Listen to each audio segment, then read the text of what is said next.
Ugh. Hate being late for our loyal fans. All right, let's do the intro.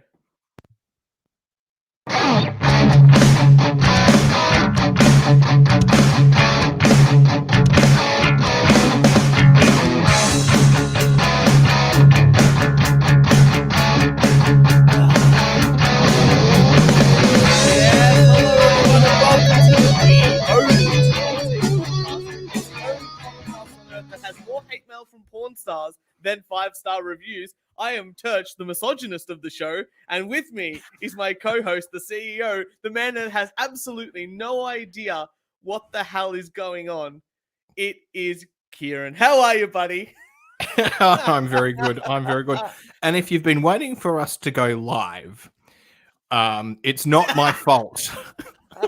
No, so this episode we will be having at least half of shitty song of the week on the show.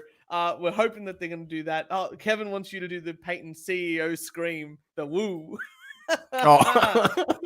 Woo. Do it at the end. Do it at the end. That's for the important stuff. Yeah, so we are going to have shitty song of the week. At least one of the members of them on our show to do some music reviews and this and that. So that's going to be very exciting. But we thought we're running a bit late.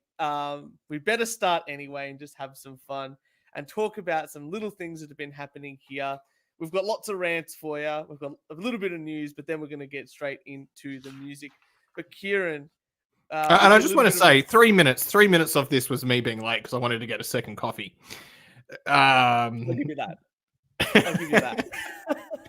I've just been sitting here going, "Hey, is everyone ready?" That's okay. That's okay. I've got my Church. You're the one. See, this is a really good relationship, right? Because you're the one that stresses and gets shit done, and I just sit here and go, "Oh, I'll make another coffee." Yeah, pretty much, and drink it. But that's okay. And someone's got to do the work around here. It's not like our CEO does anything. Hey, whoa! Vision. You know, that's Zero what a vision, buddy. Yeah, tunnel vision.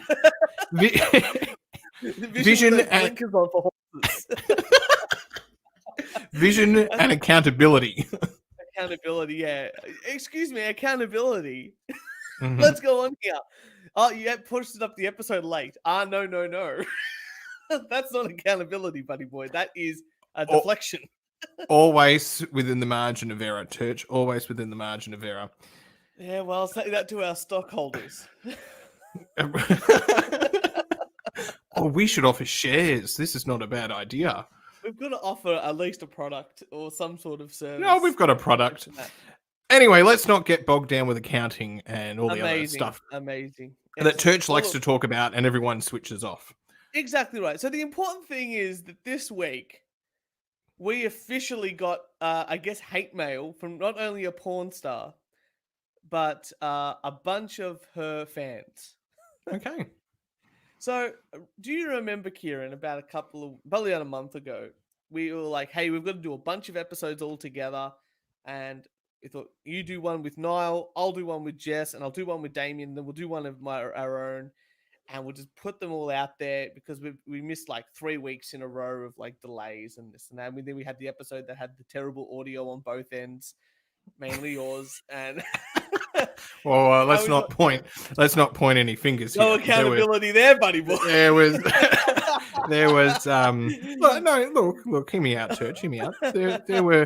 There were factors that were happening around the world. Definitely something happening. That we were trying very, very hard to control, and if anything, the audio engineer of this show, the chief technological officer, Turch, did fail.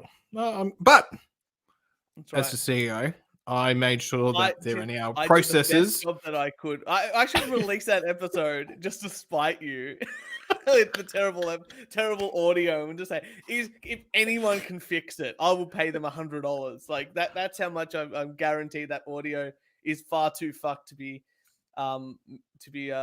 usable. Right, here we go. Anyway, porn stars. I told you we take it up the poop shoot because of a Twitter exchange. You're absolutely right. So, Kieran, I don't know if you saw this. You probably didn't, even though I sent you the screenshots. Did you send me the screen? When? I did. Yeah, I don't know, ages ago. But over this week, during those episodes that I always said to you that Mm. we should review uh another podcast because I love doing that. We made really good friends last time we did it.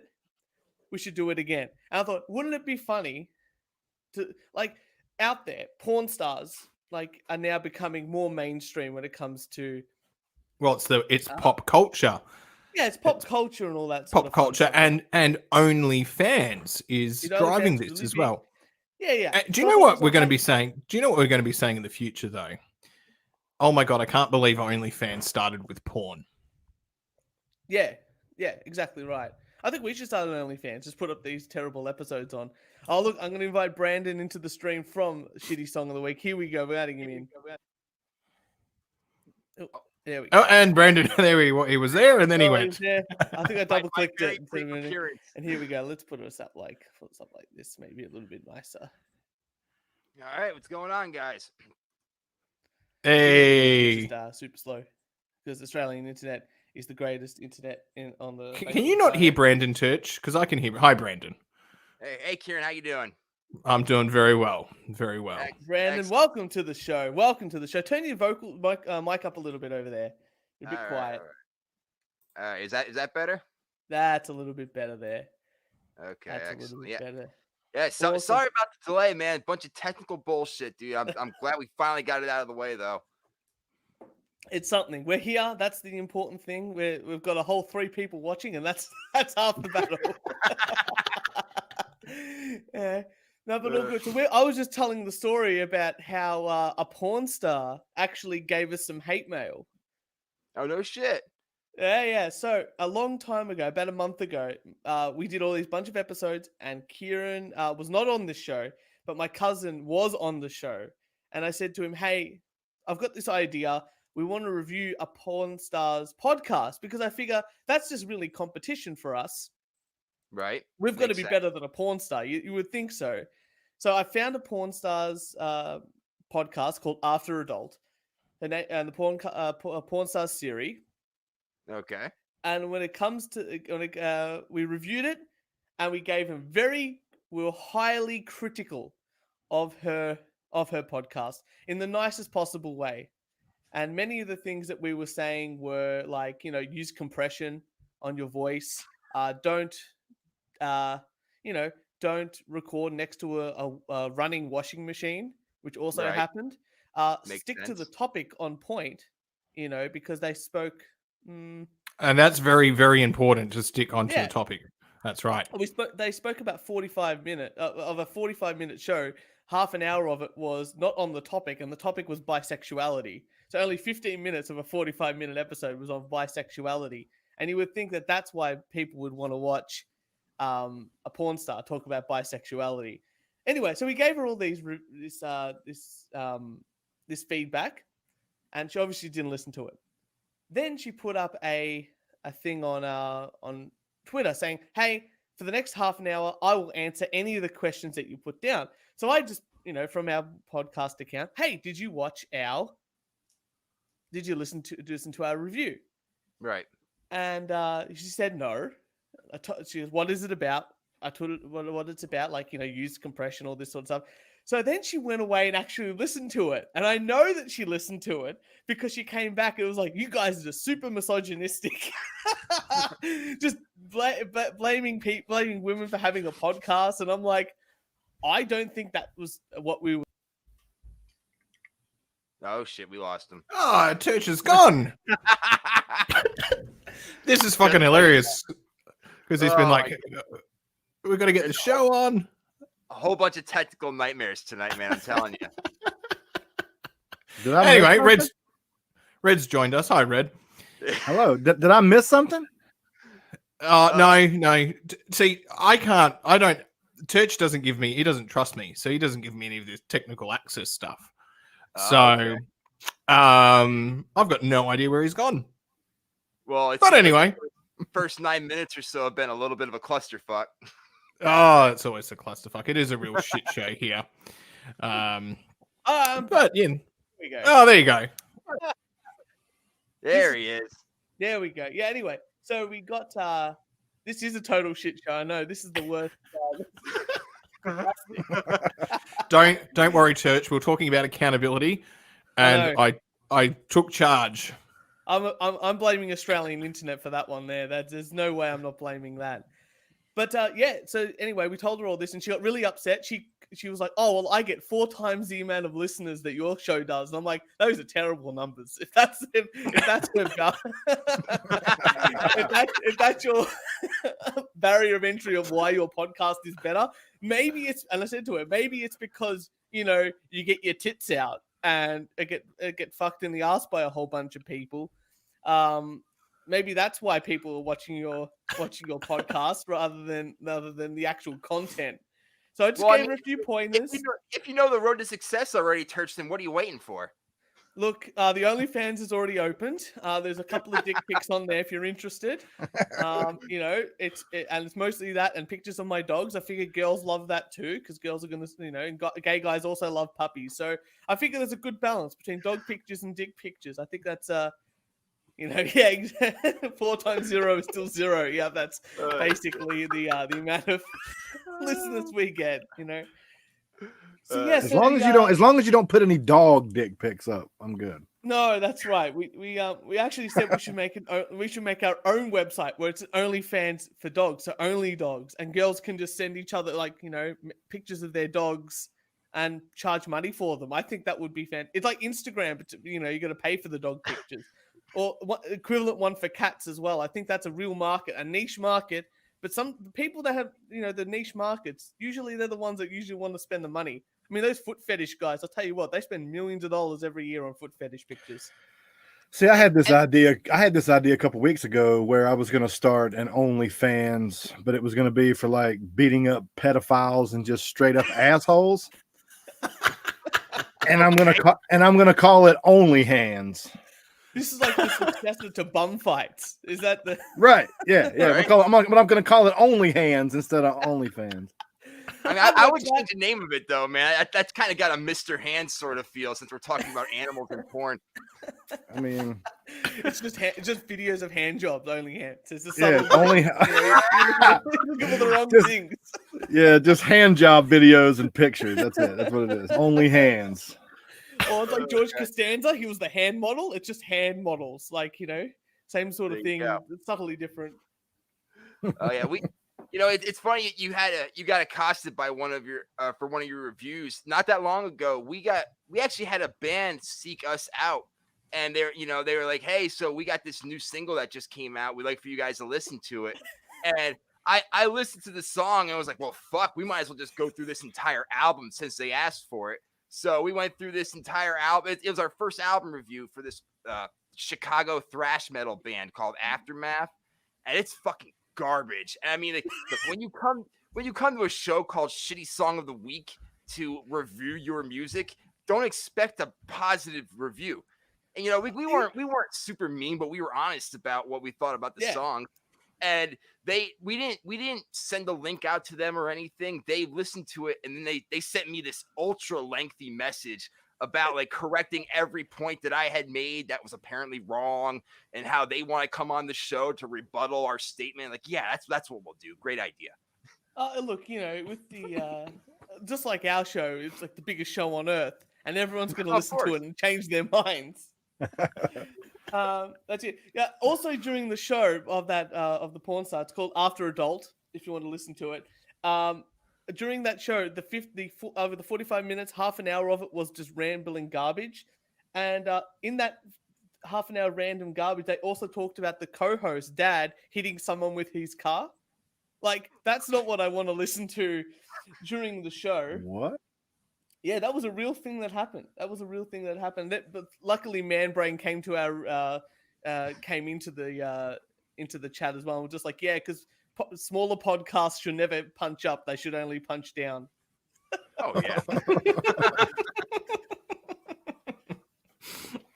So I'm just glad we give the pre-warning that our show is a real shit show.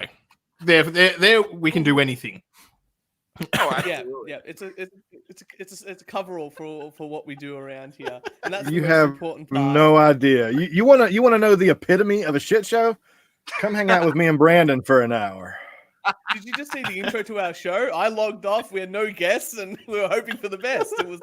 And we're getting yelled at by a porn star. That's how you start a show, people, on a Saturday morning in Australia. Oh, God. Yeah. We need to have this porn star on our show, Turch. Oh, well, you know what? You're trying to get a socialist on our show to talk about socialistic things. So maybe we can. Who's the porn star? It's Siri. You can look her up in your own time, Red. We've got stuff to talk about today. Okay. Not as in Siri as in the iPhone. No. Yeah, I was gonna say, like, she's got her own porn channel now.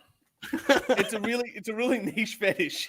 Well, I didn't even complain about her automated voice. if you're gonna have her on the show, you can't have her on to talk about porn. You got to have her on to talk about podcasting because obviously, of course, she's a much better podcaster than you guys. So. Obviously. Well, Yeah. I just now want to do a spin-off show with Kieran and everybody else where we can just review porn stars podcasts. I think that would be the greatest thing ever because look, our criticism can't be worse than getting fucked in the ass by a black dude. Like, there's just no way in hell. There's just no way in hell. Red and I had this idea too, where we were going to do another show where we find awkward moments in porn and review them. But then it's adding another show onto everything else that we do. It's just at a certain point we got so much time to do. I like the way you're thinking because that just means that you get to tell your partner you're watching porn for educational purposes. Like, that's your job now. I watch porn for a living. With your buddy, not her, but with your buddy. Right, exactly. Yeah. You wouldn't be able to live stream it on YouTube. I'll tell you that much. You have to go to BitChute or I don't know. Well, that's where our OnlyFans page would come in. Yeah, that's it.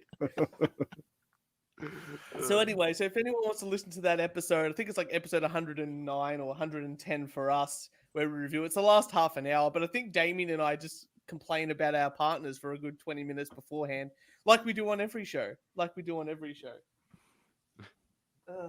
But anyway, I've got another quick rant for you, Kieran, because I know you love a good rant on a. I do. Stickers I'm struggling here. It's 11 a.m. over here, and I'm fucking tired. It's worse than fucking when we record at nighttime. It is. Sorry, I'm here. I did have a coffee. I'm trying to get you involved. It's like a team effort. That's what you got to do. But I don't know if you guys have it in the US. I'm just going to assume that you do. But stickers on fruit, individual pieces of fruit with stickers on them. Like, who thought this was a good idea? Yep. And they're infuriating because all these stickers have these super tiny little barcodes on them that don't scan for shit. Like, I go to the self-checkout aisle all the time with the fucking peaches and pears and apples and all this shit, and I'm trying to scan these fucking things because they should scan. Why wouldn't they? They have fucking barcodes on them. But no, you have to weigh them down on there and type all this fucking shit to get. It's such a pain in the ass. A useless thing too. They do like fruit in bags as well, just to sort of cut out the middleman. But you're just like, Jesus Christ! Like, if I'm trying to save the environment, like, or be environmentally friendly, bring my own plastic. Do you have to do that? Bring your own plastic bags to the supermarket? Is that a thing that happens in America? No, I mean we have reusable bags that you can opt and get, but you're not required to bring your own plastic bags. In Australia, we've got to bring our own bags. And I am terrible at this. I always forget. They're not in my car. They're all at home. And then you do have the option of buying a bag when you're there. But now you're made to feel like a dick because now you've got to buy a bag. You didn't bring your own. Now you're not saving the planet. And do you know what they've done as well, Church? Do you know what they've done? And maybe this is a COVID thing or something. But you can no longer just get a plastic bag that you want to buy. You have to go up to the shopkeeper and find the person and be like, could you please pass me a bag? So you need a middleman just to get grocery bags to then shop. That's fucking infuriating. And then you got to sometimes pack your own bags. Like at the self-checkout, you got to pack your own bags. And then at the register, they were almost requesting that you pack your own bags as well. It was ridiculous. Like we have a discount, I guess, supermarket chain here called Aldi, and it's from Germany, and it's great. Yep. Great. Yep. And you've always had to pack your own bags there, but everything's like dirt cheap. And I'm like, yeah, you know what? I'm saving money. This is saving me money across the board. Booze is even cheap there. I'm always happy to do that. But then like proper supermarkets. But you don't even pack your bag at Aldi. You just sort of get it all into the fucking shopping cart and then you walk away and you pack it. Like it's quick and it's efficient. The self-checkouts, they take fucking forever. Yeah, they do. They do. I don't know. I boycott self-checkout. I boycott self-checkout. Yeah. Fuck that. I don't get paid to ring up. I don't get paid to check out groceries. That's not my job. See, that's where we all differ here. I guess I differ from all three of you because I enjoy the self-checkout. And look, I didn't think I was going to hop on this show and talk about how much I enjoy self-checkout. But I can't stand human interaction in grocery stores. Trying to force a small conversation between myself and the cashier is one of the most awkward and frustrating things that could ever occur. Like, I've got no interest in talking to them. They don't have an interest in really talking to me. So what's the point in constantly, oh, hello, it bothered me. What you got to do is when they say, I don't know if this is an Australian thing or American thing, but, you know, how's your day going? And we all generally all reply with good. Well, now you got to play some games with them. Now you got to reply with, well, it's fucking terrible. And then you got to start making up a story. Well, see, I can totally you got to just start crying on command and shit. Just like, oh, my dad just died. If in case you really want to know, you know, it's been really hard for me. And you'll probably get the shopping for free. They'll probably be so, oh my God, this person's had a bad day. You know, off you go, please. No, I'll just end up on someone's Facebook page as they're like live streaming this man's meltdown, and like, maybe someday. I can't believe how often, like, look, Americans, like, there's all these videos online of people at shopping centers and supermarkets going crazy and this and that. When Australians start filming in a supermarket, that means a fight's happening. Like someone's fighting over toilet paper. That was it.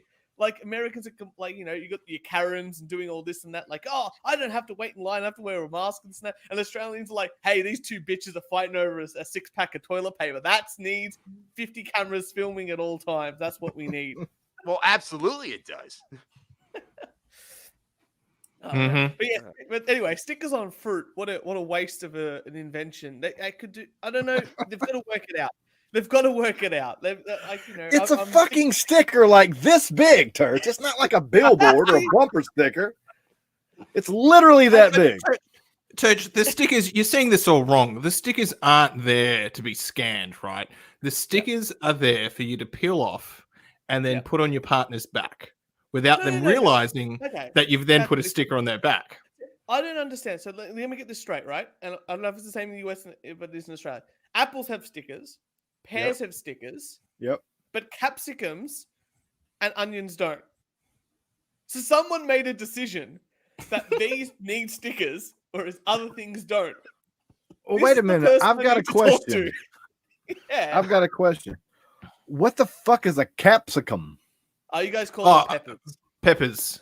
Yeah. Okay. Well, we get. I mean, look, again, I didn't know how we got on this conversation, but you know, we do have peppers that have stickers on them. Onions don't. I never thought I'd think about this shit in my entire life. Because now you got me thinking about every piece of produce that I've ever purchased in a store, and I'm like, does it have a sticker on it? Like kiwis don't have stickers. Like, why is that? You blow my mind on the most fucking minute thing tonight, Turch. This is why no stickers on carrots. No stickers on, but they come in a bag. No, but you can buy individual carrots. See, the problem with the carrots, that you buy so much, and I don't need that much. I mean, they're dirt cheaper in Australia. Yeah. But I don't know. carrots. But carrots, you can do a whole bunch of stuff with them. But that's all. But Kieran, before we get on to what is the shittiest song of this week, do you have some news for us? I'm sick of ranting about stickers on fucking fruit. that lasted longer than the porn star talk, and that was the highlight for me. That was my contribution to the show. You got me started on self-checkouts, man. I do have a rant, but I think I actually have got to bring in the audio clip from last week, because our good friend, well, she hasn't been on the podcast yet, associate colleague Melburnian, socialist, was on Neil Mitchell, whatever his name is, But I think we've got to bring in the. But do you know what she said? She is running. I am. Yeah, she is running for Lord Mayor of Melbourne here in Australia, which is just a fancy Lord Mayor. Yeah, we have mayors all across, Australia, but one of them is a lord. So it's pretty. I think it gotta be, yeah. Yeah, it's pretty cool. So she's running for Lord Mayor. By the way, we don't know. It's not like America. We've got no idea who is in our councils or shire or anything like that, right? No one cares about these elections. And these have always been done by postal votes as well. Always. Right? No one cares. But she has demanded that if your house is empty, that it should be taken over by the government. If you own a house. So if you own an investment property. It's investment property, a rental property, and it's not occupied, then the government should take it over and house the homeless people. Oh, fuck that. Which is sort of defeating the purpose of you work really hard, you save up, you buy an investment property to rent it out. It's your bloody decision what you do with it. It also defeats the purpose of homeless people. Yes. Yeah. Get the fuck out of here. I mean, when you're talking about like taking over, private property, people that have purchased it wanting to make some sort of investment and plans for the future for their own children, and themselves, obviously, with their retirement, and taking it away from them, like that's the divide. This person here, this the leader of this socialist party, or the person running for Lord Mayor, obviously doesn't own anything at all. So it's like sharing a toothbrush. That's how I'm feeling. It's like the last thing you want to do is share a toothbrush with someone you don't know, let alone even your partner. Well, Toots, your bed's not being used right now. So if you could just give it to someone else to just use right now. Yeah. I've lived in a house that was converted into a homeless shelter, like while I was still living in it. So I could speak on this firsthand. That shit fucking sucks. If I work hard and I bust my ass off and I get myself a house and I somehow manage to get a second property, I will have that second property solely for the purpose of telling homeless people that they can't be on it. Like I will have a lifeguard fucking chair that will sit as like a tower over the front yard, and I will look at homeless people and say, "No, you cannot go here." Get off my lawn! Get off my lawn! Exactly. I worked for that shit. If I don't want you fucking it up, then I don't want you fucking it up. And I'm sorry, but I've been in that situation. I know what's going to happen to that house. Mm-hmm. I'm just going to say, but I wish Americans put the title Lord in front of more authoritarian things. I think it sounds badass. Like if I was working at a fast food restaurant and if I had to answer to the Lord manager, I'd be a little more intimidated. I'd listen to it more. Don't give Trump any ideas. Right? It's Lord Trump. That's really great. Anyway, I've got a news story. Don't say that out loud. Fuck. Come on, boys. We're watching here from Australia thinking, man, Lord Kanye West might be your next Lord President. That's pretty amazing. I'm very proud of you. I don't know how you did it, but you made it even more ridiculous. Well, I just heard today, speaking of Kanye West, I'm glad you brought that up because I just seen today on the social medias that Kanye West was hospitalized today. Really? This is a real article. I've seen it on Google. Okay. It's totally credible. I've seen it on Google. I've seen it on Google for over texting because of the campaign thing. What? He was exhausted. He was exhausted for over texting, and they hospitalized him. He's a professional performer. Like, even if his music is dog shit, which I think it is, he's on stage, he's moving around, he's making boisterous claims. He spends a lot of energy on a day-to-day basis. So how fast are his fucking thumbs moving to where he's got to break himself down from it? And he's not doing it. He would have been able to convince a whole bunch of volunteers to do it on his behalf. Right. Yeah, of course. He isn't texting all these people. There's literally a program called like Many Text or something like that, Mighty Text that you can download. Yeah, to your computer. you use Sync it all your the time, phone up. Church. Yeah. And so I can text message from my computer and just type things up. But then I could just copy and paste things. I used to do it for my band all the time and just send everyone text messages like really quick. I don't want to give Kanye that much credit. I don't think he can figure something like that out. But I do think he has enough power to get a army of minions to do his bidding for him. People do crazy shit for Kanye West. I've seen bags of oxygen being sold online because it was at a Kanye West $1,000. Yeah, exactly. Okay, good. I'm not the only one who's seen this shit. Yeah. That's amazing. Now, keep in mind, it was not the breath of Kanye West. It was just the atmospheric air at a concert. That was it. Yeah, so it's everyone else's oxygen or carbon Yeah, dioxide. it's like cigarette smoke, a little bit of weed smoke, some farts in there. Bullshit. They fucking went there and did it. They just went out their backyard and got air. Of course they did. Excuse me, they had a certificate of authentication on there as well. So Kanye West signed it. The fans around the area signed it. This is almost like Spaceballs. Remember Spaceballs? Like air in a can? Like same sort of thing. It's like, oh yeah, got the fresh stuff, and they're trying to steal the atmosphere of a. This podcast is actually Spaceballs, the podcast. It basically is.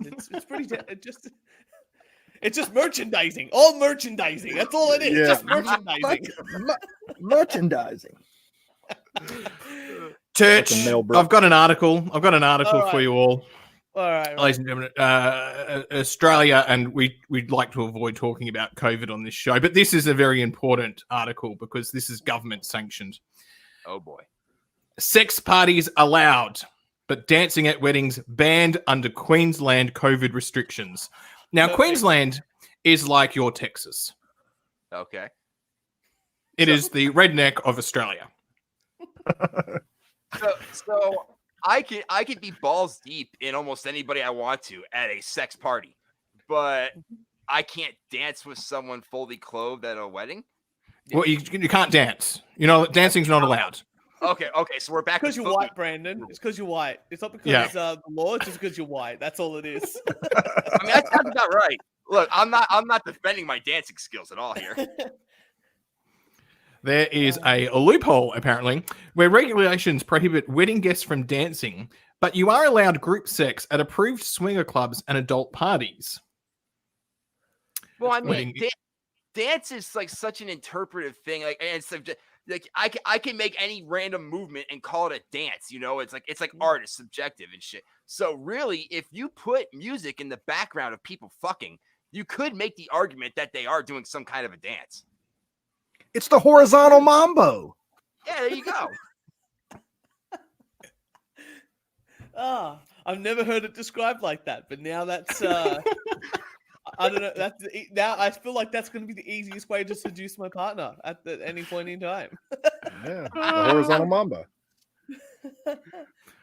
I like that. I'm going to use that at your wedding speech, Church. Horizontal mambo. Write that one down. What I like most about this is that the British, like BBC, and even the Canadian government came out like how to have sex safely during COVID. We talked about this in the last couple of episodes, and it was always like the big one was wear a mask and don't do any positions that you're facing each other. And I'm like, this just makes it easier for the men. I mean, that just means doggy style is the only thing that you can really do safely, isn't it? And it doesn't matter what she matter what she looks like either. It looks like, yeah, exactly right. She's got a mask. See, we have this thing down in America, and well, in the South. I don't know about Brandon, but in the deep South of America, we have a rating system, like how many bags it would take to put over her head to cover up her ugly. You know, so it'd be like, oh, there's a 2-bagger, there's a 3-bagger, there's a 1-bagger. You know what I mean? So now it's just how many masks does it take to cover her face where it doesn't matter what she looks like. That's good. Looks like I don't know if you guys call them butterfaces or prawns. Or butterfaces. Yep. So finally, they can rise up in our community and finally join these sex parties safely. Yeah, this is the butterface revolution, is what's going on here. I gotta fuck you this way. The government is making me. It's a legal requirement. Yeah, turn around, bitch. It's COVID. Turn around. It's COVID. Oh, I can eat your too good. nasty pussy. I can eat your nasty pussy, but don't cough on me, okay? You gotta wear a mask though. That's the hard part. It's just gotta have a nice bit of. You have to fabric cut a in little between. hole in it to where your tongue gets out. That's all. Just a little. I'm actually surprised. There you go. This is an opportunity for the sex industry. You know, you could wear a mask. They've already got them, but you know, we could get really creative here. This is like Well, Iowa. they already have gimp. Yeah, they already have gimp suits with the fucking zipper mouths on them.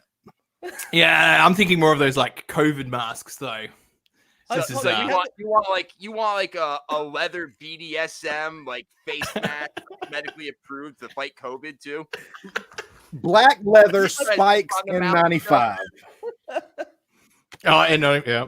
We had the furry on a couple of episodes ago, and I'm like, this is the We did. like, you know, if they can't, if furries can fuck in their suits and have the masks on, I'm pretty sure we'll be able to get away with just wearing a mask, and it's not that big a deal. But again, it's one of those laws. Like every time they write a law, I just think to myself, a law is only as good as how well you can police it. Like, you know, speeding fines, speeding and stuff like that. Right. Most of the time, you can do a couple of Ks or miles over the speed limit, and you'd be fine, right? No one's going to notice, you know? If you can't see, it's not a law. So who's going to be walking into my bedroom and go, hey, guys, you're not wearing a mask. Here's a $1,600 fine. You can't police it. It's not a real law, in my opinion. But that's just... How big? I don't know. How big are your fines over there? Are you fined for breaking the law for all this COVID stuff? I mean, I've heard. I've heard there's COVID fines, but I've never experienced them. We get fined for fucking everything around here. I've heard like if you like they can't, like, just like Turt said, they can't enforce this stuff, but they've tried to impose laws that say, you know, if you don't wear a mask in public, you're not allowed in the building, or if you get caught without a mask in certain establishments, there's like a $25 fine.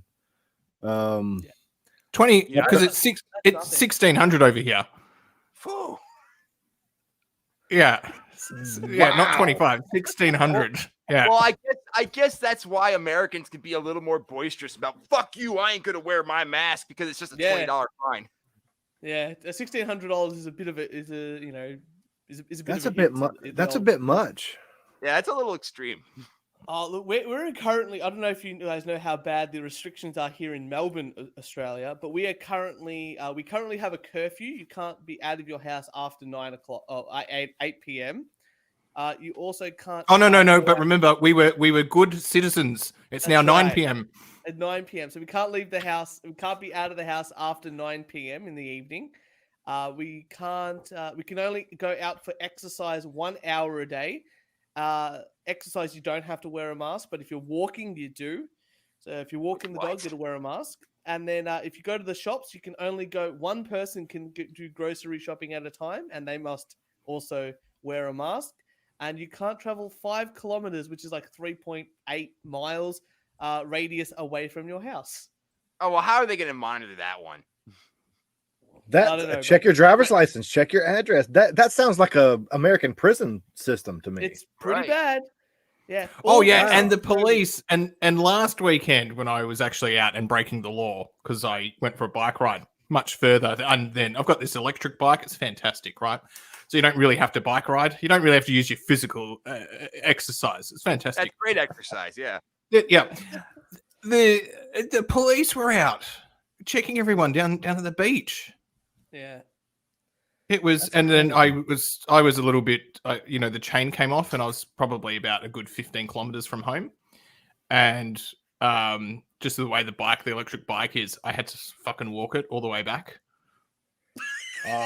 because I couldn't get the chain back on because it's got this like cage thing around it.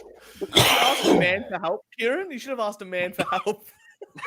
I got taught stranger danger. COVID stranger danger. COVID stranger danger. No, because I was going fuck. I'm clearly outside the fucking radius. No one can fucking know. And I was like, fuck, this just sucks. Yeah. Is that everywhere in Australia or just in Melbourne? Just in Melbourne, the metro. Oh no, because you can have your sex orgies in Queensland. That's exactly fine. right. Yeah. So just like America, each state is doing something a Oh, little right. bit different.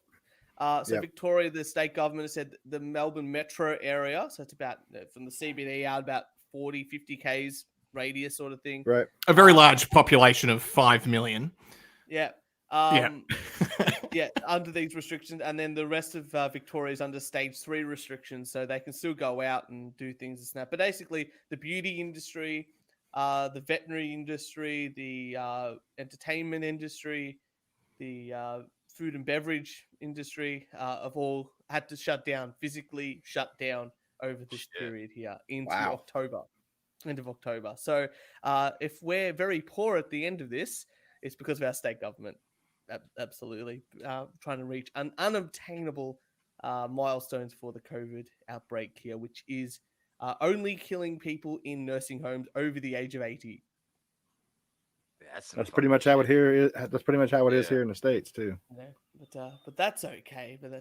Well, look, Kieran, we have on the show with us today Red and Brandon from Shitty Song of the Week, and I've had the absolute fortune of absolutely decimating them on their show with a beautiful Australian tune that really got the heart racing the whole way through, both in quantity and quality. What Australian tune, Turch? What Australian tune? Who Are by Tamara. What was her name?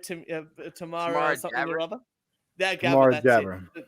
That's right. I don't even think Kieran's heard it. This is like his obscure, like not so obscure, but Kieran knows about 5 country songs, and that's about it. I'm going to tell you, Turch, after we did that episode, because I edit the shows afterwards, so I had to listen to that one again, and I had to break the clips all down in post. I'm not going to lie to you, dude. Every now and again, I'm walking down the street with my dogs or the kid or something, and every now and then, ooh, I lost my bra, and I was like, God damn it, Turch. It was pretty bad. I'm so glad because then you guys brought in a Beyonce song, which I also thought was pretty terrible, but it was I think a bit of a blowout on that episode too. Oh yeah, but Kieran, they're going to do a bit of their show on our show because I figure we need a bit of a holiday, and we're going to judge them here. So boys, take it away and make sure you plug all your stuff too. Oh yeah, and look, 40 minutes into the show, great time to intro your guests, by the way. Well, also 15 minutes late coming onto the show, boys. So right, it balances out at the end of the day. All right, so we over at Shitty Song of the Week are on a quest to find the world's worst music, 2 songs at a time. So we're going to be at it for a little while. But what we'd like to do is pick a category and a genre and find a song each within that genre. And, we don't tell each other about it. We play them on the shows, we shit on them, and we let you, the listeners, determine which one actually is the shitty song of that week. Yeah. So I wanted to do this with you guys on your show, and you told us, go nuts, pick whatever genre category you want. And I wanted to do something a little different, a little outside of the box of what we normally do on the show. So I thought we should do shitty songs from guitar icons. Oh, great.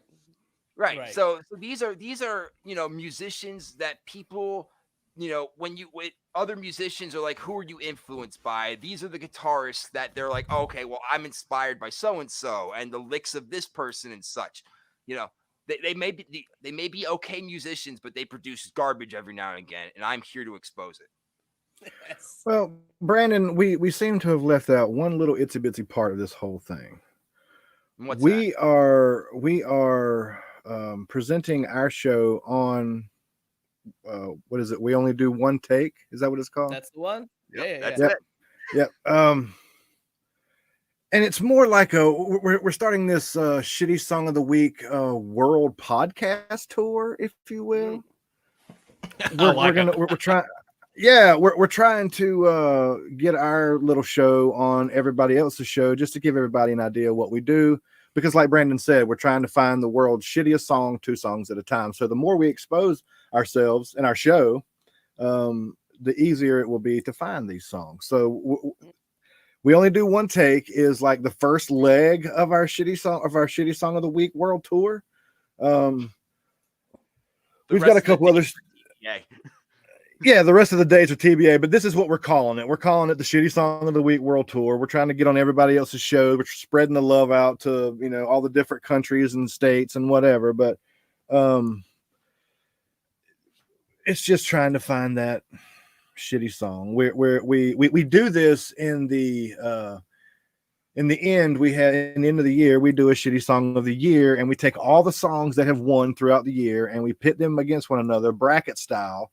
And we have guest judges on, and they help us go through these songs. And at the end of said shitty song of the year, there will be a winner for each year. Last year, Metallica Ja Rule collaboration won, which was fucking terrible. Yeah, you should go back and listen to that. It was bad. Last year, we done a 3-hour episode. We didn't have as many songs last year because we started at like a quarter into the year, so we didn't have a whole lot of songs. This year we're starting from January 1st to the 1st of December, and the last 4 weeks of December up until the end of the year is going to be dedicated to Shitty Song of the Year. And we're going to have a guest judge on every episode, and we're going to go through the songs, and by the end we'll have Shitty Song of the Year for 2020. I can't wait. So It's going to be amazing. So let's kick things off tonight. I don't know which one of us wants to start. I feel like we should have discussed that before we hopped on the show. But Kieran, who should start it up? Red or Brandon? I'll start things off here. Okay, so all right, there we go. Well, thank you. You're welcome. Thank you. Thanks, Kieran. Appreciate it. I didn't hear. I'm sorry. But okay, so I've got a song from somebody that I can't stand this fucking musician. I don't like the guitarist. I don't like the band or bands, I should say, that they take part in. I can't stand the style of music that this person creates and the credit that he receives for his air quotes shredding is laughable at best. So these are what I think of when I think of Tom Morello and Rage Against the Machine. Yes. Oh, dude, really? Yes. Oh, yeah. I fucking can't stand Tom Morello. This man is nothing but 4 or 5 notes. Like, he plays one good riff for 4 minutes, and then he scratches on his fucking strings with his guitar, and he overuses his effects, and all of a sudden I'm supposed to suck this dude's dick because he's an amazing guitar player. Fuck all that bullshit. So, and there was a song that he just came out with that's an acoustic folk song that I was going to bring on here, but it's legitimately about like the story of a slave burning down a plantation. So I was like, I don't know how good in this climate it would be if I was to shit on that song, but rest assured it is dog shit. So what I've got for you guys tonight, I took a little look into Tom Morello's solo work. Now I've never done this before.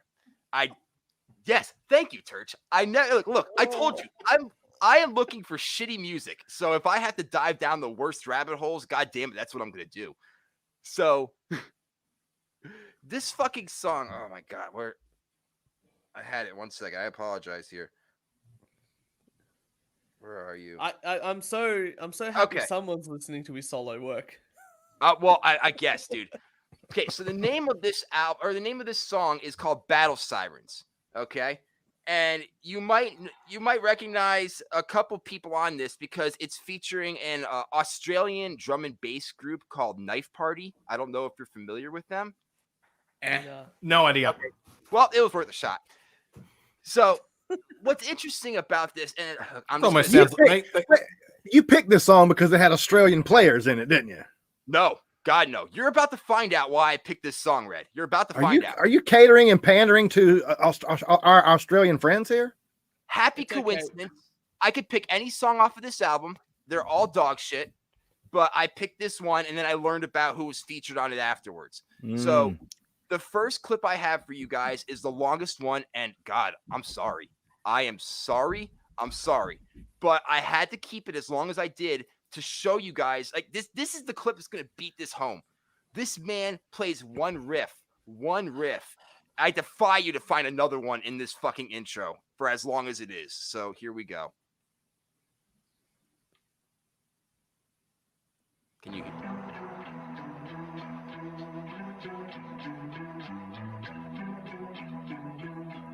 turn it up a bit?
Okay, look, I totally forgot how long that fucking clip was. I'm gonna be honest with you. I'm gonna say, why did you record me when I was 16 trying to play Red Hot Chili Peppers? Right? That's what I'm saying. It sounds like Rage Against the Machine is trying to do a Chili Peppers tribute. It's so fucking bizarre. And look, you could that intro is roughly a minute and 20 seconds. You could cut that down by 45 seconds easily. I felt like I was back in high school watching a high school band play. Yeah. Yeah. It sounded. The beginning of it sounded a little bit like Tool. I guess a little bit before the guitars, before the distortion started to come in. I could see that a little bit. Yeah. You know, if they down-tuned it like, you know, another like the tone down with all the guitar stuff, and then you know, had some better drumming and some more intricate bass work, you could almost say it was like off the first Black Sabbath type album. And you got to slow it down a bit. Yep. But then it just goes, it flips at 180 and goes, you know who I really like, actually? I like Black Sabbath, and I'm also cool with the hip guys. I also like John Frusciante. They're basically the same band, am I right? I could put the two riffs into the same song with no ability to transform over into the next riff. Oh, of course. Now, this... Okay, so this album, I'm just going to level with you guys. This is all instrumental. Like, I wanted to find something that highlights this musician specifically, so I was lucky enough to find an instrumental album from him. What's weird about this album, if you go on YouTube and you actually look up the official videos for these songs, they have lyric videos. These are instrumental songs that have lyrics that are written into the video, so that you could figure out at whatever point in the fucking song you want to throw the lyrics into. It's the dumbest fucking move I've ever seen. I have the lyrics to this song if you're interested in what Tom Morello was thinking when he wrote it. So it's like he wrote a karaoke track. Right. That's exactly what I was thinking. A karaoke track. Okay, so perfect. So I'm just gonna give you some of these lyrics because there's not a lot here. And like you said, Kieran, that this is like, you know, sitting in a high school band performance. The lyrics are about the same. It's all generic. The government is bad bullshit. So these lyrics go: the last big event before we all go to jail. The music is violent, but we are not. God hates flags. There's no room at the inn. Poverty is man-made. And sometimes history needs a push. So think about those lines of poetry while you are listening to the rest of these clips, and tell me where in the honest fuck you can fit them in. That just sounds like a first draft. I'm just going to get some ideas down, and I'll play around with it. That's right. Like you would think that, right? And then they'd fix it in post or like as they wrote the rest of the song. But no, that's the official thing. And usually they attach like lyrics to what's the word again? The primary part of music. Oh, melody.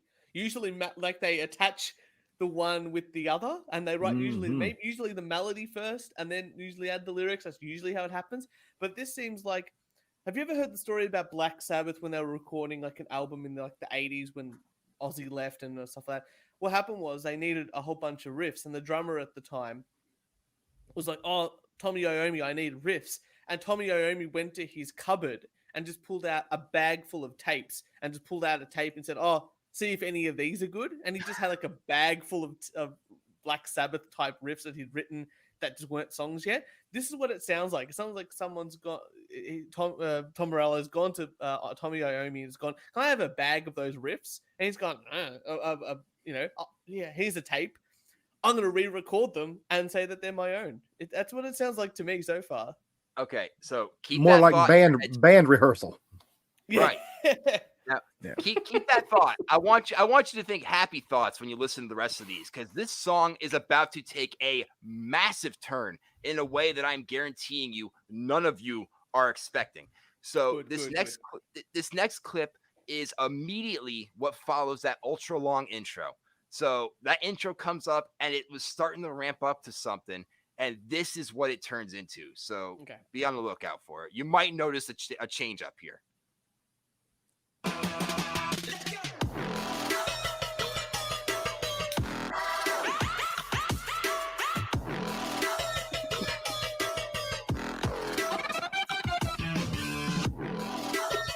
Yeah, so Tom Morello has created an all instrumental, like whatever his shitty guitar technique is called, plus dubstep album with lyrics that are not in the fucking song.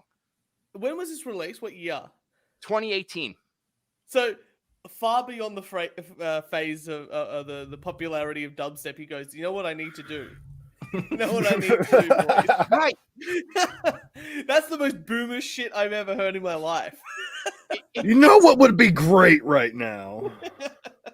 Look, I never caught on to this craze when it was popular. I think EDM and dubstep is migraine-inducing noise that sounds like robots fucking. I don't need to hear it in my ears at super loud volumes. Like I've been to a lot of jam band shows and music festivals and shit. It's fucking everywhere, and I can't stand it. So when I hear somebody who has a history of performing a style like Tom Morello has, branching out and trying something different, well, it perks my ears up a little bit, and I had to see what this is all about. And this song is almost 7 minutes long, and dude, really? Yeah, look, I'm not going to play the whole thing for you guys. I'm not a monster. I just want to highlight a couple moments in this, and I have 2 more clips for you. It's a lot of basically that. So I was trying to find bits and pieces that are different throughout the song that maybe won't give you guys headaches as you're listening to it. So this is what I consider to be the breakdown of this song. And this is where things get a little spacey. And I'm just going to say it. It's the best part of this song. And I want you to notice why. It's because Tom Morello is not anywhere in this fucking part. This is clearly the people that he's got in the rest of the fucking backup band that's doing his thing. He shows up at the end of this clip for maybe 2 or 3 notes. That's all he does. Right. So here we go. The best part of this shit heap. Excellent.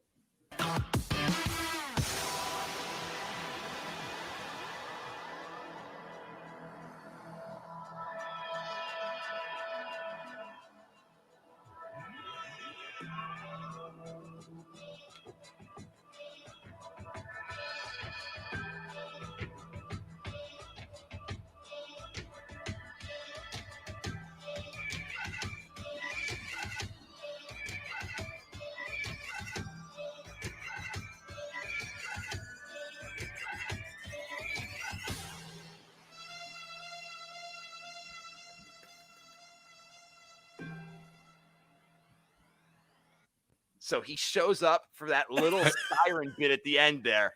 And then dude, that was the same. That was done on a looper. That was the same 10 seconds played over and over again. Right. That's clearly where these knife party guys are showing up and actually okay, we got to turn this song into something that's relatively listenable. So look, if that song was 4 minutes of that, it would be terrible, but I could listen to it a lot more than the 7 minutes of the dog shit that I had to get through for this. Well, I felt like I was in an art gallery. Thank you. Yes, that's what I was expecting. And it's almost like the musician just went, I'll just create 10 seconds and they'll just put it on a loop. And I'm now walking around an art gallery. Right. A weird art gallery. completely different thing. You know when you play Gran Turismo, like the original like one on Yes. PlayStation? Yes. And it's like choose your car. Yes. It's like, oh Yes. yes, I'll choose the Subaru. No worries at all. Let's go. Ooh, the sports car. That's the one I'm choosing. And then, you know, just before, it's the background music you don't really listen to, but it's ingrained in your head from when you were like 10 years old playing those games. That you still What, you mean like remember. elevator music? Yeah, that you can remember on a podcast. Well, no, that's a That's a classic. That's a perfect example, Turks, because I can't listen to Motorhead's Ace of Spades without flashbacking to my Tony Hawk Pro Skater 2 days. Absolutely. Great. And that the whole album is like that whole soundtrack is immaculate. Oh, it's phenomenal. But every time I hear Ace of Spades, I think of Tony Hawk Pro Skater. Every time. Yeah. And that's not a bad thing. That's a good. No. That's a good. Right. That's a good. Right, those are decent memories, and I don't mind like ambient soundscapes and shit with music. There's a place for that stuff, and if it's in the right setting, I can enjoy something like that. So that's where I was like, that little breakdown wasn't really irritating to me. I was like, okay, that's a relief compared to what it took 4 minutes to get to that little section. So you had to suffer for 4 minutes to get to that 30 seconds of peace and clarity before it jumps right back into the outro. And I got a very small snippet of how this song ends. It's just more of the same. It's nothing special. Tom Morello is a fucking hack and a terrible musician, and I can't stand anyone who actually praises this self-righteous piece of shit. So here we go.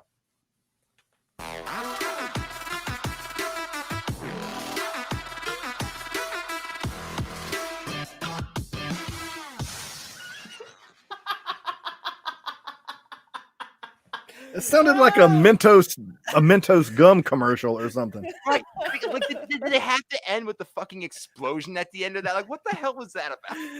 No, the guitar just comes out of fucking nowhere and just seems like he's like scrambling, like running to the guitar and quickly going, oh, quick, let me just do. It's almost like, wait a minute, guys, it's my turn, guys. It's like he got all these people with him. Like he got Bass Nectar and Steve Aoki and all these people in this EDM genre to help him out with this album, but he never heard EDM music. So he's listening to the shit that they put together. And I feel like this is an entire album of him trying to figure out what to play with this shit.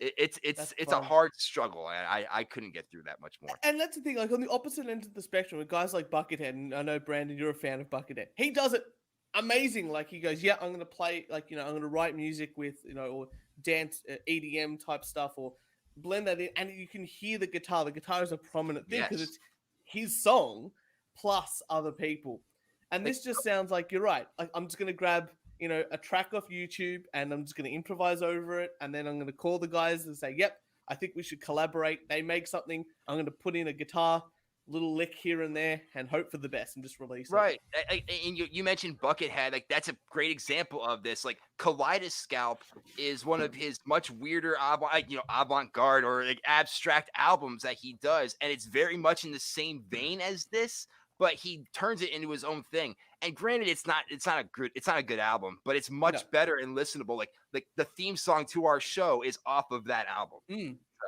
yeah, this is fucking dog shit. I'm curious what you got, Red. That's amazing. Well, Red, you've got something for us as well. Oh yeah. See, I'm going to the opposite end of the spectrum here. You know, Brandon brought EDM and Tom Morello. I'm bringing nursery rhymes and Stevie Ray Vaughan. Are we doing Mary Had a Little Lamb? We are. We are, sir. This song is probably in my like top 5 of most pointless songs ever. Just because the fact that it's literally just Stevie Ray Vaughan reciting Mary Had a Little Lamb over just casual Stevie Ray Vaughan licks. He didn't go out of his way to create some awesome guitar lick for it. I think it was more or less just album filler. You know what I mean? Yeah. And there's nothing special about it. If it didn't have any lyrics to it at all, as soon as they started playing, you would know it was Stevie Ray Vaughan, and you would expect something halfway spectacular because it's Stevie Ray Vaughan. But no, it's just casual Stevie Ray Vaughan licks over. I know this song. Like before you even play, Mary I Had a do Little know Lamb. this song. I do know this song, and it always confused me why. I've heard the song. It always confuses me why he did this, because he does cover like Jimi Hendrix songs like Little Wing, and he covers Voodoo Child, and then Yes. those songs actually have lyrics, but Right. he doesn't sing them or even play the melody line of those songs. He just plays it all instrumental, and I don't get why he didn't sing on those songs instead of like making this an instrumental. Yes, Kieran. How did you come across this, Church? This is Stevie Ray Vaughan. Okay. Okay, so Kieran, for anyone listening, and obviously the guys on the show here, Kieran is musically illiterate and doesn't know very much about music. Musically at all. dyslexic. Musically yeah, dyslexic. that's the word. That's the word. So we've got very much. You talk about the opposite end of the spectrum here. I am very musically knowledged, and Kieran is. I'm just hearing. Look, he's in the. I'll tell you. He's in the remedial class. Absolutely in the remedial class here. I'm just hearing Mary Had a Little Lamb and Church saying, I've listened to Mary Had a Little Lamb. Well, Red, that argument, so have I. And I think you're gonna play some clips. Well, no, that's the whole point in it. Is everybody's heard Mary Had a Little Lamb since we were children. And of all the things, like Turch said, out of all the things for him to cover and put words to, he picks this. Like, I would have loved to have heard a Stevie Ray Vaughan version of Little Wing, or Voodoo Child. Like, that's right up Stevie Ray Vaughan's alley. That's right up his wheelhouse. So for him to just pick a child's nursery rhyme to put a guitar riff over, it blows my fucking mind, because it's super simplistic. Like, there's nothing special about it. There's nothing that, like, damn, Stevie Ray Vaughan killed it on that shit. I think it's a really pretentious move for someone like him to do, where he thinks that he's I feel like it's I'm this good of a musician. Watch me write Mary Had a Little Lamb all over again. It's like almost like a self-righteous challenge to himself to like, I could turn anything into a decent song. But this is a weird one. Like, it's the licks, the riffs aren't bad, but then he just peppers in the words to Mary Had a Little Lamb, and it throws everything off. That's it. That's all it is. So you know what? I think we need to hear some clips. Hear some clips. Kieran, here's how it intros. If you've never heard Mary Had a Little Lamb, I'm sure you have. This is what Mary Had a Little Lamb would sound like if Stevie Ray Vaughan did it. Well, he did do it, so I know that's the whole thing. You fucked up my joke, Brandon. How do you guys have a show? Yeah, right. Anyway, here's the intro to Mary Had a Little Lamb by Stevie Ray Vaughan.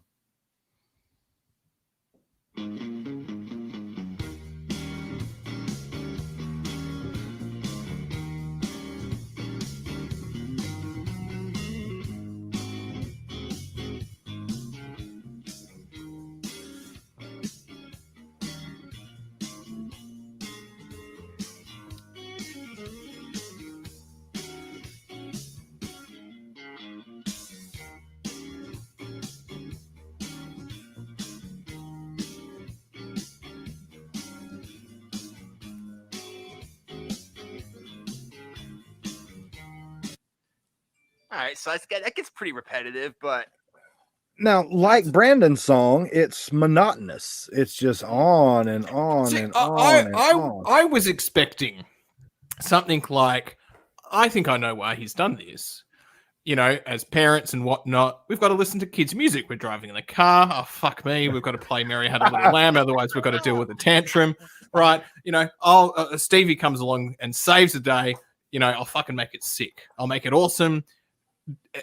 Children love it. Parents love it. Everyone, we're kicking goals.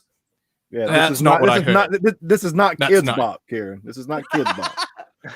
Okay, so to that, is there a musician that could do a good version of this song? Like, could Yngwie Malmsteen come out and do with a crazy fucking version of this, or Dragon Force? Have or you ever someone? heard Yngwie Malmsteen sing? He No. cannot do any better singing vocal wise No, than no. you No. But don't- I mean, I would enjoy those riffs much more than Stevie Ray Vaughan. I'm just gonna say it. Well, yeah, because Malmsteen would bring something to the table, just like that's my whole argument here. Stevie Ray Right. Vaughan brings nothing to the table. It's look, the it's songs are fucking just Mary Had a like- Little Lamb. I mean, it's basic shit. like and then adding it to like the simplistic 12-bar blues, and he's not like doing anything overly complex when it comes No, to the it's 12-bar just blues. standard runs. It's ridiculous. They're good. They're classic runs. I mean, they've stolen from either Jimi Hendrix or BB King or what's the other guy's name? Like mine's gone blank now. But Dale. you know, it's Dale, classic Dale, the blues player, Dale the blues man, right? But classic, like blues licks is just taken from things from the past and decided, let's put some. But I think Kieran has to hear the lyrics of this "Mary Had a Little Lamb." Yeah, this is where where he spices it up a little bit and he starts to sing, Kieran. Now, I It's- don't know if you know the story of Mary Had a Little Lamb, Kieran, but her fleece was as white as snow. Just remember that. Okay. God, you're right, He- right? Look, you get mad the more and more that we're gonna play these clips. I see the look on your face; it's pure frustration, and now I actually understand why this shit's fucking. Yeah, dude, like I'm a fan. Don't worry, of I've- Stevie- yeah, I've got I'm a the fan. lyrics. I'm a fan of Stevie Ray Vaughan. Yeah, please transcript the lyrics Pull them for us up, there, pull Kieran. them up, pull them up. Yeah, I'm a fan of Stevie Ray Vaughan. So this is really, really depressing knowing that he wasted his fucking time and even putting this out instead of just like Kieran said, the kids are screaming in the fucking car. They want to hear Mary Had a Little Lamb. You don't want to hear the traditional version, so spice it up a little bit. Fucking Stevie Ray Vaughan fails at all avenues on that part. And if you're But- trying to spice it up a bit, why do you pick blues as the genre to go with? It's Like, wouldn't Stevie you Ray wanna do, Vaughan. like, I understand that, but like, if you're trying to spice up a children's song, you don't want to make it ultra depressing by turning it into a fucking blues song. You're right. Rap. Can't wait for You wanna Tom turn it into Morello's rap. EDM version. There we go. Yeah, can't wait for Tom Morello's EDM version of "Mary Had a Little Lamb" 2020. I'm waiting for it, mate. That's what I'm looking for. That track is on the album, but you can't get the lyrics until you go on YouTube and read the. YouTube, that's right. Yeah. All right, but Mary Had a anyway, Little Lamb, and she shared it with everybody because everyone is a socialist at this point in time. Am I right? yeah. people? So this is how the lyrics go. They finally kick in after 45 seconds or whatever it is. It's not a whole minute 20, but it is a very long intro and it's repetitive as shit. But this is where the lyrics kick in. And if you know it, sing along, Karen. If you know the words, sing along because everybody knows these words. So here we go.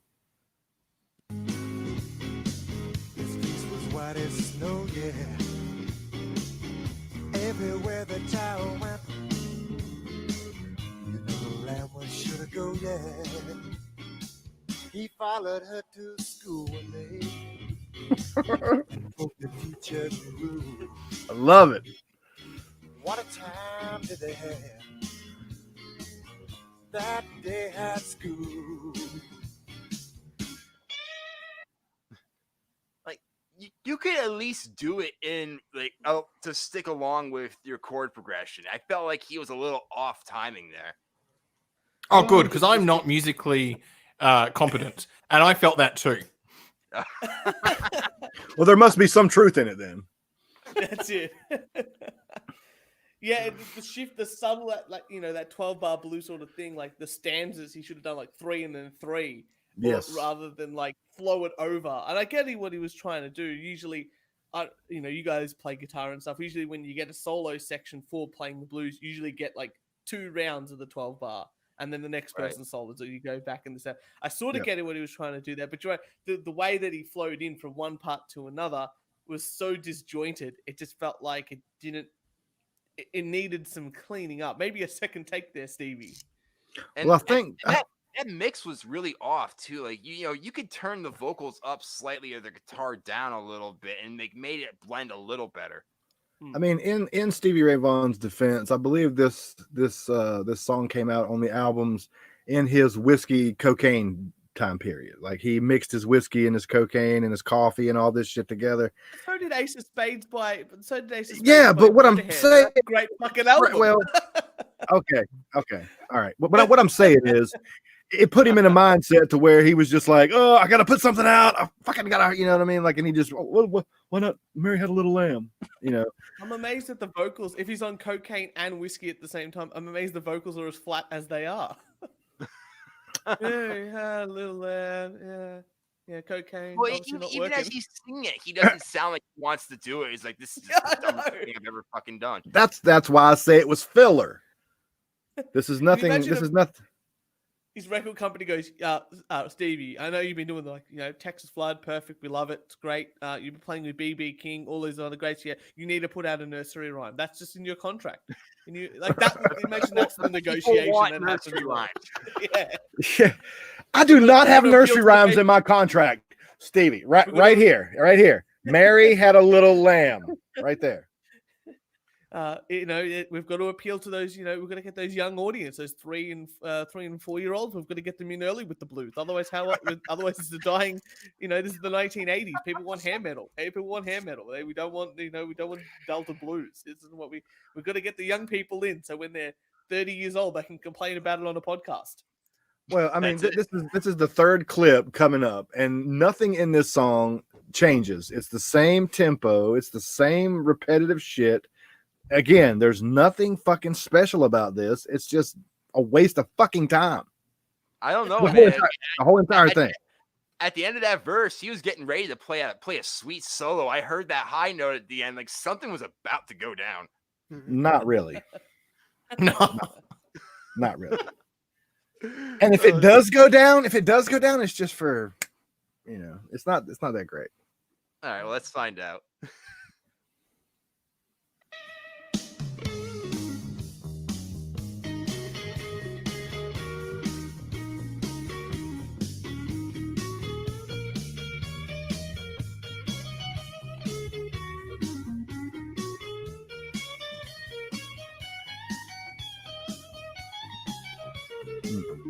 I ain't buying it.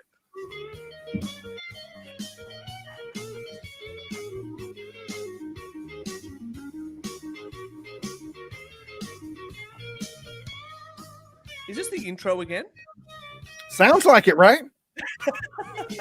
There's no definite distinction between the intro and this guitar solo. Realistically, you could get it in a music program, cut it up, swap it around, and no, I don't think anyone, unless you're a diehard Stevie fan, would even really notice that there's an actual difference. Dude, you get me drunk enough, and I can play you the same thing. I can pull out the guitar now. Like we can just muck around with it. Right? Yeah. You get me drunk enough, and I can play the same thing. Look, I feel like I was the only one of us that was listening to that clip and was paying attention to the bass line. Like I heard the solo. I'm like, okay, yeah, there's nothing special about it. It's not terrible, but it's not great. I'm listening to that bass line because all of a sudden I didn't hear the bass at all throughout this entire song. And then the solo comes on and that shit gets put on Front Street and it is not good. It's just like this man is falling down a flight of stairs while he is trying to keep a fucking rhythm going.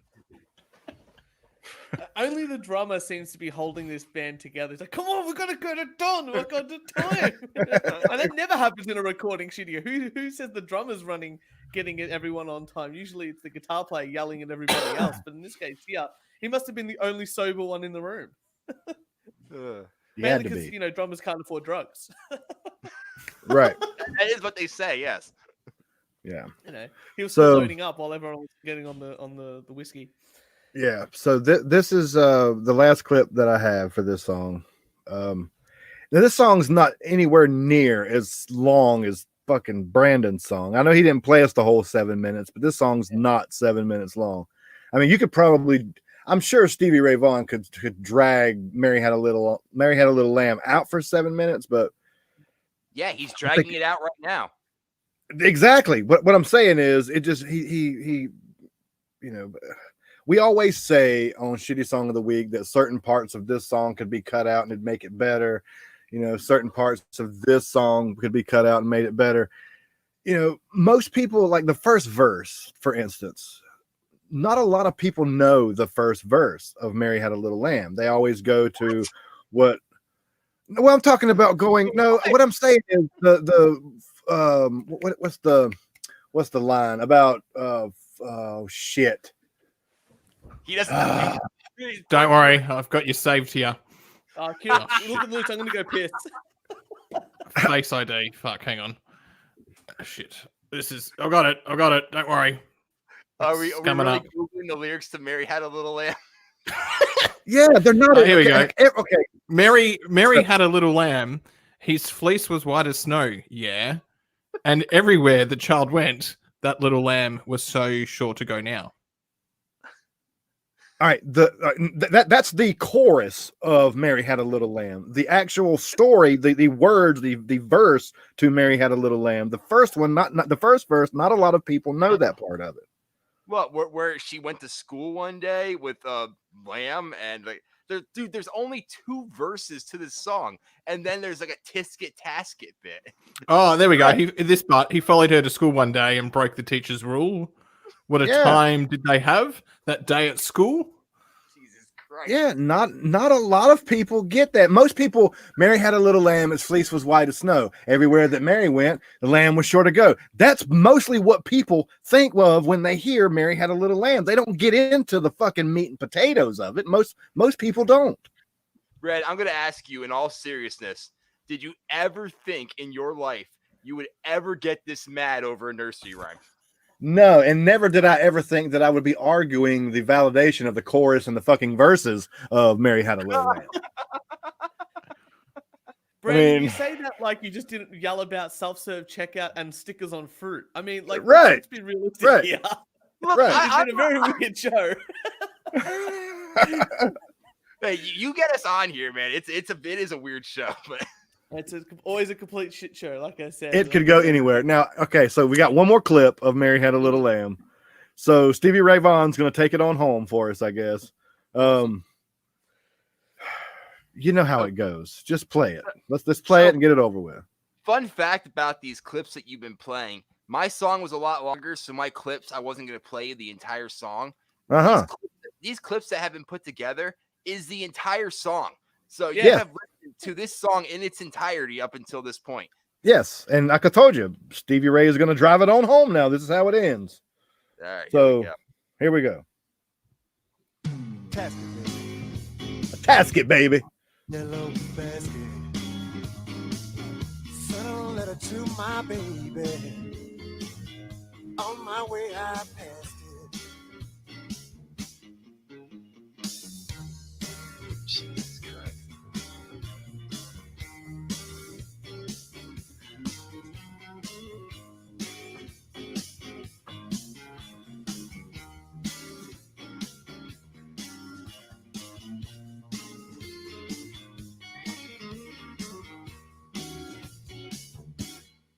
Well, good thing you didn't miss anything, Turchin. Oh, that was rough. I thought I was right behind. if you weren't around for the intro, just play it again. Missed it. Just play it again for me. That'd be really good. Yeah, it's if you missed the intro, if you're listening now and you missed the intro, you just heard it again. It's the same exact thing. Look, amazing. Stevie Ray Vaughan's he was a very talented musician. There's no argument here about that. You know, that's not up for debate here. But he does know how song structure works, right? Like, if you're gonna write it, I hate it. It's like it's right up there in my top 3 pet peeves for music. Write more chords. Use different chord progressions. You don't have to have this. If you're gonna play one rhythm throughout the entire course of your fucking song, then you really need to reevaluate how you're writing music. And Slim Dusty, right? A great Australian Slim Dusty. He does that with Duncan. You know, he even says it out loud. Change key. You know, and then you the key changes and off you go. Yeah. See, that's what we need. We need instructions to the musicians in the song and the rest of the audience at the same time. It's very important. This is like a live gig. He really needs to guide you on this one. Like I feel like he should have added words in between verses, like second verse, and then go right into the second one. So you know at what point in the song you're at. I really hope the two things you brought in today mash up into one big thing, where it's like an EDM version of Mary Had a Little Lamb, but you have to, the lyrics are just on the screen in the video, and you have to sing them when sing them whenever you'd like. That's the important thing. I'd be willing to bet, Turch, that somewhere out in the vast universe of YouTube that there is an EDM version of Mary Had a Little Lamb. And I will find it and share it with you, lovely, lovely people. Yes. So anyway, that is my my submission for Shitty Song of the Week World Tour. Kieran, we've got to have a decision here of who we thought which song was worse. But I thought we'd bring in one of our own, because I think we've actually got something. I had like two in mind, and actually the one of these in mind suits exactly what you've been bringing in here. Oh, excellent. So we all love the blues, and I love B.B. King more. Like, he was probably my biggest blues influence guy. And Kieran likes William Shatner. And what we like to do. Oh no! And we also like Rainbow. I love Rainbow, with Richie Blackmore. And this year, not too long ago, William Shatner decided to release a blues album, and asked all these really famous blues players and musicians to play with him.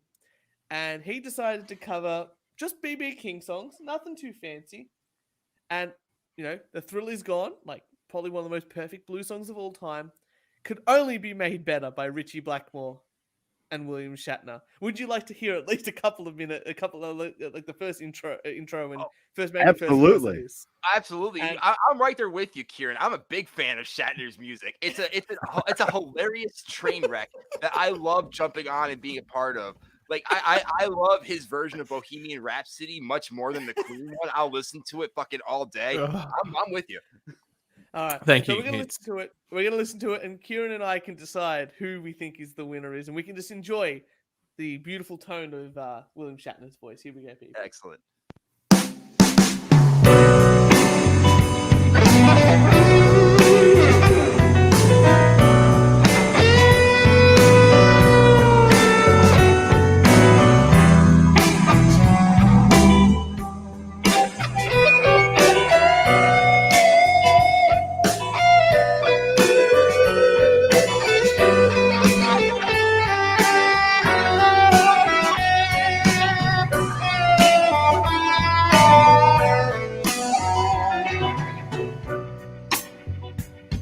The thrill is gone. The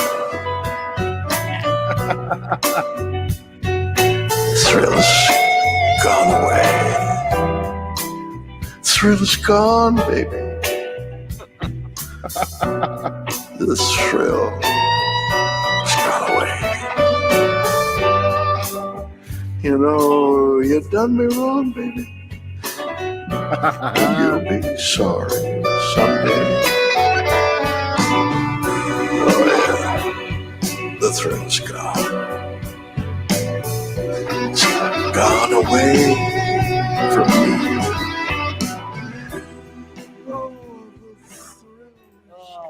That's amazing. I'll fade that bad boy out there for us all. But it's very exciting. William Shatner, the new album is released. I'm spruiking it because I obviously do get a commission. So make sure you listen to it. It's on Spotify. It's fantastic. Fantastic sort of stuff. But Kieran, I think we've deliberated. We have deliberated. Looking for? We have. Who is the winner of this week's We Only Do One Take podcast crossover with Shitty Song of the Week? Who is the winner this week? The shittiest song of the week. Thank you, Brandon. Thank you, Red. It is, drum roll, here we go. Mary Had a Little Lamb, the shitty song. Yes! Oh. Wait a second, you wrote Mary. Oh, look, let's not get bogged down on those details. I'll just fix that. Turn that into a big lie. Fucking Mary had a little Christmas. There we go. There we go. There Fixed we up. go. Perfect. Yes. Oh boys, thank you so much for being on the show. Make sure you plug yourself. Where can people find your show with all the shitty songs that you will be listening to in the future? You guys can check us out anywhere that you listen to podcasts. We try to put episodes out every Friday. Shit's been a little hectic, so it's been kind of off, but we're trying to get back into that. So every Friday, wherever you listen to podcasts, follow us on Twitter over at Shitty Song Pod. Give us suggestions for songs that you want us to tear apart and shit on. We got a Patreon. Go to our Patreon as well, patreon.com/SSOTW. Sign up and become a glutton for punishment. Get access to tons of bonus content. Awesome. And if you haven't Red, already, if you haven't already, keep up with the previous episodes of Shitty Song of the Week, so you're up to speed whenever Shitty Song of the Year comes by, because it's going to be great. There's going to be tuxedos and awards and plaques and trophies and all kinds of stuff. So it's going to be good. Perfect. I'm looking forward to Shitty Song of the Year. Yeah, me too. Because we all know that you say that's going to win it. See, you say that. I do this every now and again with episodes. I get all excited about them, and then I realize how many times I have to listen to this shitty music. And I'm like, Shitty Song of the Year sounds fun on paper, and it sounds fun to listen to it, but then you realize, oh, fuck, that's like 40, 50 songs that I have to go through and play clips of and really analyze it. It gets daunting, but it's so fucking worth it to figure out what song is the shittiest. It's awesome. Yeah, it's going to be good. Well, I'm sure that the UR will be at least making an appearance at least once during that time there. And Red, you've got another podcast as well, I believe. So make sure you plug that one too. Actually, I don't. Funny story, Turch. Funny story, Turch. No, leaving this in. Yeah, that show has fell by the wayside. I decided to put all my energy into Shitty Song of the Week. We've got a lot of stuff going on. We've got a lot of extra things that we're doing. So I decided to put all my energy into Shitty Song of the Week. But if you just want to put somebody else on your follow list on Twitter, you can follow me personally on Twitter at Red the Podcaster. Pretty easy to find. I'm pretty vain, I am Red the Podcaster, so check me out on Twitter and all that kind of shit. The one and only. It's the Red the Podcaster official. That's me. I'm verified and everything. Fantastic. Not really, but it would be cool if I was. Jesus Christ. Oh, that way you can say more racial slurs and no one would stop you because you're verified. It's all good after that one. Yeah, that's what you want. And for all your wanking needs, my lovely wankers out there, make sure you follow us on SoundCloud, iTunes, Spotify, Instagram, Twitter, and the Facebook.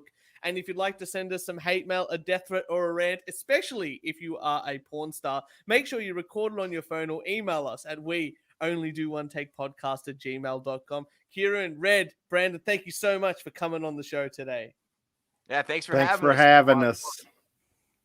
And Kieran. Thanks for coming along. Yes. Oh, we will see you next Thursday. Let me play the theme tune.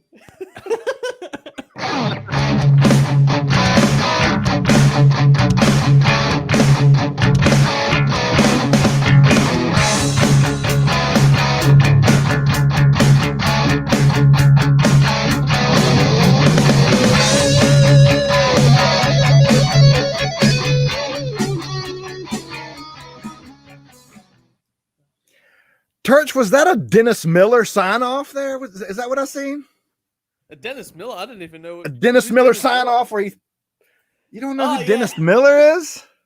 It must be too American for this boy here. No, I don't know. I just threw this is like my one sheet of paper that has like my intro and the outro, and I've used it since episode I think like 60. I've used the same piece of paper, so it's lasted longer than that sort of stuff. Well, coming on, fellas. But before you guys go, I wanted to mention it on the show. I don't think I had time to. I wanted to give you guys an honorable mention for a song you should check out too. I was going to put this up on Shitty Song of the Week, but I feel like you would appreciate this, Turch. It's another example of a musician branching out and trying something different. Did you know that the Village People tried to come out with a punk song? No. Yes, I piqued your no. interest, did I? What's it called? What's it called? What's it called? It's called Food Fight, and I have it here for you. Go for it. And we can end on that. All right, so here's a little bit of this just to give you an idea.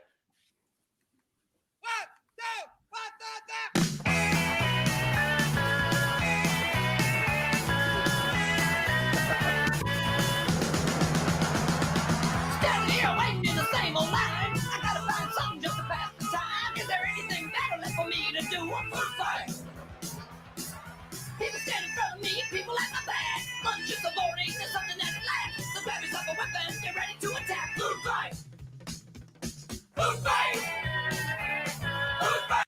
Amazing. Yeah, I thought you'd appreciate that. All right. That's enough. That's enough. I'm going to end the broadcast here. There we go. All right. There.